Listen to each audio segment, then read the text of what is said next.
everyone. I'm John Evans, and welcome to another episode of One on One. Casey Roman has produced several award-winning documentaries and special reports in her decade at WECT. And if you've seen them, you know she goes in depth like few others ever have. Most of them have been on hard-hitting, crime-related issues. Her most recent piece, called Clearing the Air, is available right now on WECT.com, the mobile news app, and our channel on Roku. It's about hog farms and lawsuits filed against them. Before we get into our conversation with Casey about how and why she got into this issue, let's put it all into context for you. With two reports we aired on WECT News about the same time that her special report was launching on our digital platforms, WECT.com and our mobile news app. It's a courtroom showdown that's been months, even years in the making. 25 lawsuits, hundreds of millions of dollars, all pitting neighbor against neighbor, all over how much damage can be done by the odor of a hog farm. In an exclusive investigative report, WECT's Casey Roman spent months talking to both sides. She toured farms. She'll be in federal court along with Bladen Online's Charlotte Smith.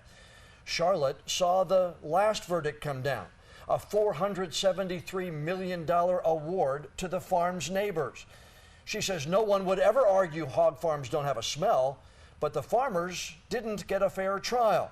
The jurors were not allowed to visit the hog farms in question. She says attorneys pushed the fact that Big Money Smithfield Foods is now owned abroad, without acknowledging that the family-owned farm would actually take the fallout. He pulls up on the big screen, you know, here's this foreign company making billions of dollars, and here they are paying their executives millions of dollars, and these foreign people are causing this odor. And then the jury comes back and awards the 6 plaintiffs $473.5 million. That's almost half a billion dollars. No common sense. The juries have found 3 hog farms guilty of being an odor nuisance. Smithfield has now pulled all their hogs. The 4th trial starts tomorrow. You can get the entire backstory right now in this exclusive investigative report on WECT.com. Tonight, the latest in a series of lawsuits against hog farms in North Carolina. It's underway. Day 1. The 4th of 26 lawsuits against Murphy Brown, which is the LLC of Smithfield Foods. WECT's Casey Roman went to Raleigh, where the fight over odors from hog farms continues in federal court. After opening arguments today in the Raleigh federal courtroom, the judge dismissed everyone, including the jurors. So I decided to come out here to Scholler Farms. This is the swine farm, the hog farm, that is the 4th farm of 26 total lawsuits. This is neighbor versus Smithfield Food, and really if you unravel the details, it's also neighbor versus neighbor, because it's their neighbor, the hog farmer, who owns these entire operations. There were 2 things that really stuck out in court today that I wanted to talk to you about. And number 1 is who came first, right? Was it the hog farm that came first, or was it the neighbors who now live here who are now suing? Well, that is kind of tricky to answer. What we were told in court today was that at Scholler Farms in this area, that there are families that have owned these large swaths of land, and that was first. Well, one of the plaintiffs who is suing, they sold this land to Murphy Brown, Smithfield, who then built the farm here. So they sold it to the hog farm operation, and now there's a hog farm. And then later on, over the years, some of their family members inherited that land, and then they built houses there. So who came first? That's kind of hard to answer, but ultimately one of the plaintiffs sold this property to Murphy Brown LLC, and now there's a hog farm here. The jury really has a lot to learn, and that's really what today was all about in the courtroom. We spent 3 hours just trying to give the jurors who live in Raleigh an idea, an education of what it's like to live out here. I'm going to keep checking this out and getting some video. We're going to be following these court cases. We have a very large investigative report on WECT.com. It's called Clear the Air. It's going to give you lots of information of how these lawsuits came to be and possibly where they're headed. For now, reporting in Sampson County, Casey Roman, WECT News. The how and why this time is with WECT's Casey Roman, who is behind that story. You've delved into the opioid epidemic. You've delved into prostitution.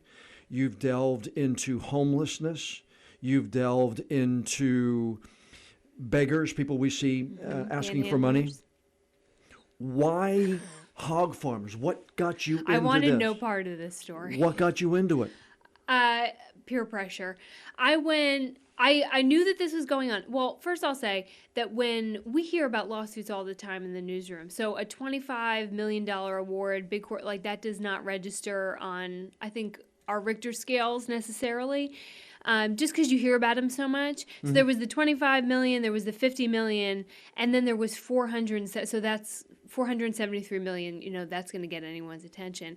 But I didn't want, because that it's not my thing. I mean, Right. if we were going to kick down the hog house door and like arrest all the pigs, like I'd be there in a heartbeat. But like this was not my arena, not agriculture. So I went to Bladen County for a totally unrelated reason, and this was right after the $473 million verdict. And everyone I talked to for that story said, "Would you please, you know, we need somebody to do something on the hog farm?" And I was like, I'm so sorry that this is happening, but like this is just not my thing. And it said, "Well, just go talk to a hog farmer." Well, I've reported here for 10 years, and if you drive onto a hog farm with a camera, like you will find your way off the hog farm really quickly. You know, and for a lot of reasons, you know, typically they don't get reported on fairly. So this farmer agreed, and I went there and just thought that I'd get like one little interview, we'd throw it on air, and we were standing very far from the hog farms or from the houses, and he does his whole interview, and then he said, "Do you smell it?" And I said, "Smell what?" And he said, "You know, that horrible odor that's worth $473 million. And we stopped, and I didn't smell anything. And I was like, okay, like, you're right. I don't smell anything. Now, I've smelled a hog farm. We've all, if you Right. live here, Yeah, if at you some drive in the point, you've driven past and you smell it. But it's different than, you know, when you go down River Road and you pass the human waste and you have to, like, throw up the vents on your car because you're going to gag. I mean, it's like it smells like a barnyard. It's like a musty... Right. Yeah. So we finished up there, and then he said, "Well, I'll take you to the lagoon." Well, nobody wants to stand next to millions of gallons of hog waste. So I was like, you know, I'll just zoom in. Yeah, I'll It's be back and fine. do that. Yeah. Yeah. And I went and I stood maybe a foot from the edge of the lagoon of millions of gallons of pig waste, and I didn't smell anything. And at that point, I was like, all right, this is clearly something more than what I've been reading, because when you actually read the lawsuits, it paints a picture that this is just an absolute nightmare out there. And in the 10 years that I've been here, I couldn't recall a time. Now, overflowing, you know, people have an issue with that. Yeah, we've had those during storms and Right. stuff of that nature. Yeah. But I couldn't remember a single time that someone said that I live next to a hog farm and I cannot go on. You know, it is just unbearable. So that's kind of how. And I tried to get out of this story quite a few times just because I knew that it was so big in scope. And I mean, but you're not afraid of doing things that are big in scope. You've done them in the past, and you've gone out and you've, you know, done the stings with officers and prostitution and gone to the homeless areas. But as you delved into this and as you peeled back pieces of the onion, were you learning along the way? Were you trying to knock down the reputation of all hog farms? How did it proceed? Because what you came back with is really pro-farmer oriented. Yeah. So that was the first farm, and then it kind of built upon that, and then word got out pretty quick that I was starting to go around and visit the hog farms, and let me add, I'm a vegetarian. So if any, and that was another reason that I didn't want to be involved, because I didn't want my personal feelings to get in the way of all that. So that was the first farm, and I went to a couple more. Part of the reason I didn't want to be, when you do prostitution or opioids and you're going through the door and people are being arrested, it's very easy. It's not easy, but those are bullet point stories. Who was there, what they did, what the charges were. It's very cut and dry. Trying to explain to viewers, and in this case, jurors in Raleigh, what something smells like is really difficult. Especially if you've never been to one. And that was, that's been the central issue here, is that these are not being tried in the area where the problem is. They're being tried in Raleigh. And so you're asking city dwellers in Raleigh to make multi-million-dollar judgments. They're not allowed to go to the hog farms. I could no sooner make a judgment on how people live in Raleigh than Raleigh can do for Duplin County. So it's inherently complex. So at this point now, I've been to a bunch of different hog farms, and I've stood on the banks of many a lagoon. And you cannot possibly make a clear decision one way or the other unless you go to these communities. You have to understand how they operate. Right. And it's different. It is different in Duplin County than it is in Wilmington, and it's certainly different than Raleigh. Yeah. And so as you looked at it, were you concerned? Because we do many of these stories, and we do them, okay, we're going to balance this, we're going to put both sides on here, and then we're going to let viewer make the decision as to where they think one side versus the other. Were you concerned at all that what you were bringing back was being pro-farmer in many instances? No, so I've certainly gotten the criticism that it was like all farmer-sided, and the plaintiffs will not interview. No, I know. I was going to get to that. But I mean, the attorneys won't interview. That's another reason I didn't want any part of this, because anything lawsuit is like up banging your head against the wall to get someone to talk, and they won't talk. There was a gag order for the first half of my report, so nobody would talk to you. Yeah. So they're just difficult. The whole goal, the point that I was trying to get people to, is understanding where your food comes from and how a hog farm works. Because if you just drive by and smell that, you would assume that it's always like that. Or when you're reading the literature and it's the words, the language, and we know how you say something can get people in a direction. If sewage and cesspool and feces and waste and sprayed and neighbors and odors and everything else. Flies and buzzards. And if I had gone there and seen that, I would have done a story about how filthy these farms are. And it's just not what I saw. I mean, it just, I could not believe, when I'm holding the lawsuit and reading it, and then I'm standing there at a bunch of different farms, and I'm like, something is really off. Yeah. And so if I want people to understand, what it's like to stand in a hog farm, what you see in there. And that's, I was really, they don't want you in the hog houses. And the first time I was denied access to one, I was like, what are you hiding? I was about to wait for him to leave so I could crawl in the back vent and we'd have a big expose. And he said, well, you're covered in bacteria. And I'm like, it's a hog house. And he said, no, you're covered in new bacteria that they're not used to. And I don't want you getting my hogs sick. And he's like, so that kind of perpetuates this, that we've got something to hide. Yeah. And so I finally got into a few, and, it looked like a hog house. It smelled like a hog house. Yeah. But it's that language. And the first court case, we're now in the fourth one, when I went and sat in that trial, and I'm looking at the jurors, and every time that those words come up, we just have a visceral reaction because we're used to flushing it down a toilet, never having to deal with it. And I sat there and I thought, oh my God, I don't think these people have any idea what it's like to walk around a hog farm. And you have to know.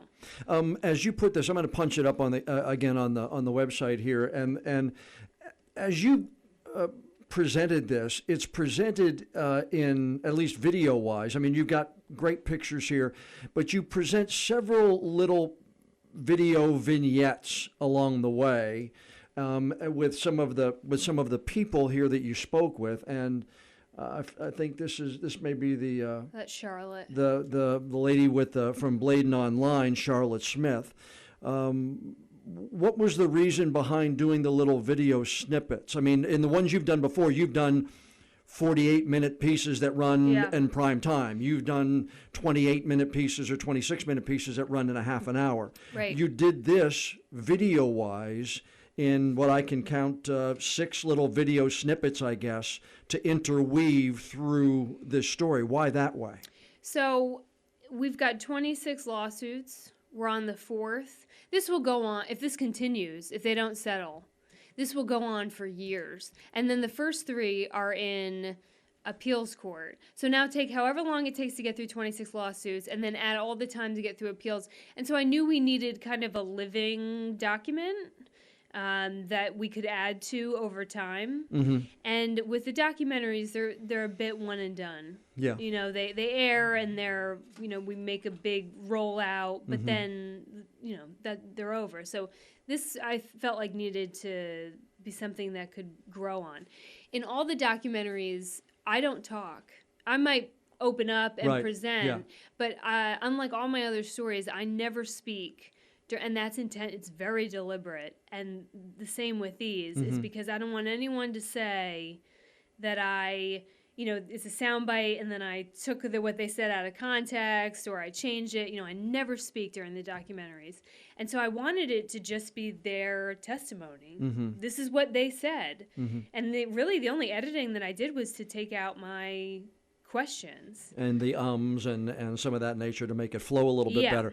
What did you learn from Channing here, the hog farmer, who basically, was he the first one that gave you access? Yeah, he was the first farmer who would interview. And you really, I've had an easier time getting prostitutes and drug addicts to interview than I have for this story. I mean, just because there's so much on the line and because there was a gag order. So really why would you want to be the face of an interview about a multi-million-dollar lawsuit when you could easily be next? Right? I wouldn't. I mean, so, and as I drive around these communities, I would be shooting something at a farm and I'd turn around and there would just be somebody there and they wouldn't tell me who they were or what, but they'd, hand me a handwritten document about what they think. And I mean, it was just bizarre.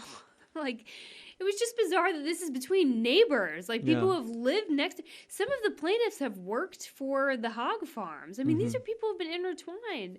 So Channing, again, his big kind of reveal was just drawing to my attention that I was at a massive hog farm and that I wasn't experiencing what was being, the issue of the lawsuit, which was odor. And in another video, I go through how a lagoon works because I think people should understand how they work. People say well, why don't they put water treatment plants? I was like, well, because your bacon will be $15. I mean, it's not really $15 a pound, right? Yeah. And they were spraying that day, and it is airborne, right? And so I said I want to get as close to this thing as possible so that I can smell it. And they were like, you can't go anywhere. So there's a shot. I mean, I literally got underneath the thing. They were all laughing. But I just wanted to make sure that as close as I could possibly be to raw sewage flying out of a spray gun. And I still didn't smell it. You did talk to Jessica Thomas, who is a resident of Duplin County. Has a spray field in her backyard. Right. And I thought it was interesting how you got her to talk, but yet none of the people that actually did the suing would talk. No, Jessica was great because she has a spray field in her backyard. And she said what everybody else said is that, on certain times when they're spraying, if the wind is right, you will smell it. But it's just part of, it's no different than when the paper mill right? A couple times a year. It smells like a Yeah. kitty litter If you, box yeah, outside. if you catch it the right It's awful. wind direction. Yeah, and we all joke about it when we come in, and then it's over. So this is when she was driving me around, and I learned an awful lot this day because she took me from the farm that was being sued and then drove me to the nearest plaintiff, their house. And in some cases, we really had to make a drive. But in between that, we passed all these other houses, and those houses were not suing. Well, if this is a public health issue, if their water is in danger, or if breathing in these odors is toxic to them in any way, we would expect uniformity. Mm-hmm. We would expect entire swaths of, like Gen X, Right. where everybody is affected in the same exact way. Mm-hmm. We're all at risk. But this is kind of cherry picked. Certain houses are suing and certain houses aren't. And that I find really odd. Yeah, that kind of throws up a red flag. Yeah. Why are all these other people not on the lawsuit, but then these houses over here are? And furthermore, Smithfield growers are not the only hog growers in North Carolina. You have Prestige Farm, you have some smaller independent farms. Mm-hmm. All hog lagoons smell the same. All pigs poop the same odor. Mm-hmm. So why weren't the Prestige farms, why were they not sued? Why were the other farms not sued? They all have lagoons. Why? I can only tell you the theory because I don't actually know. Right. And the theory is because if you're going to have a tort lawsuit, which takes a lot of money and energy to host, you're not going to get a whole lot out of Prestige.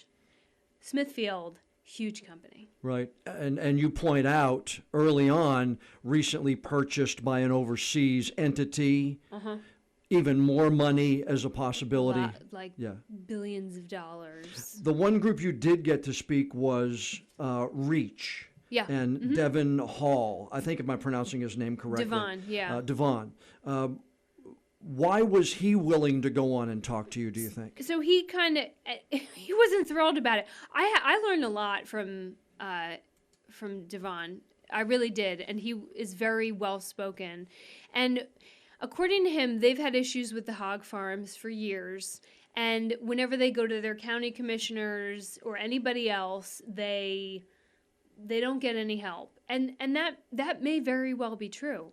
I mean, we've certainly not heard about it, but if they've been getting, their local leaders have just said, whatever, it's not our problem, that may be true. Whether or not that's worth $473 million is up for debate. But what surprised me most about his interview was I fully expected him to go in hard about the smells and the trucks and the flies. And instead, he said, we think there's a more environmentally friendly and neighbor-friendly way to do business, and we just didn't feel like we could get a response from this huge corporation unless we got in their pockets. And that may be true. I mean, right. Maybe they have been sending in, please don't spray on, hot summer days, and maybe they didn't get, I don't know. I don't live there, and I say that in here. Like, I'm not there 365 days a year. But he also said, we don't want to put the farmer out of business. The farmer is the collateral damage. Mm-hmm. Because on the lawsuit, it says Smithfield Murphy Brown, but the farm in question is owned by an independent family. So if you're suing Smithfield, the collateral damage of that is the farmer. Mm-hmm. And at this point, of the 3 lawsuits where the farm has been found guilty of being a nuisance, their pigs have been taken away. So they lost their opportunity to make a living at this point, right? Their way to make a living at this point. Yeah. And, those farmers, the houses, the infrastructure, they own that. Mm-hmm. So that loan bill still comes every month, and they have no way to pay it. Chuck Hustis of Bladen County's Economic Development Commission you spoke to as well. With farming being such a huge part, especially in the rural counties like the Sampsons and the Duplins and Pender, because one of the lawsuits came down and reached into Pender County, and obviously Bladen, it's got to be difficult for these people to sit back and watch this happen to an economy that is so vital to the rural counties. Yeah. And when this all kind of came to be, and I got some feedback from people in Wilmington about just that it's so awful that 30,000 pigs a day are slaughtered there, and anti-Smithfield, and I said, well, but in that county, in Bladen County, when Smithfield arrived, I mean, it was celebrated. We've done announcements when they've expanded. Yeah. And when you drive to the Tar Heel plant, it is like its own city. I mean, it is amazing to stand and just all these people and these huge employee parking lots, and I mean, so much of that community is rested on that company. Yeah. And so you have to be more sane than you can't celebrate the entrance of a major employer and then down the road after they've been ingrained into a community say, well, we're going to try to put you out of business and we don't want you here anymore. I mean, that's easy to say when you don't live there. Right. But there are families, generational, who count on that plant.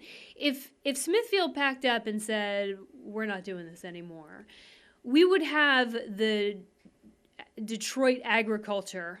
I mean, we would have empty hog houses, empty chicken houses. And Chuck even said during your piece, or the piece you did with him, that these are good paying jobs. Yeah. They have jobs at benefits. good benefits. And again, people have made careers, and generations of families have made careers working for them. Yeah.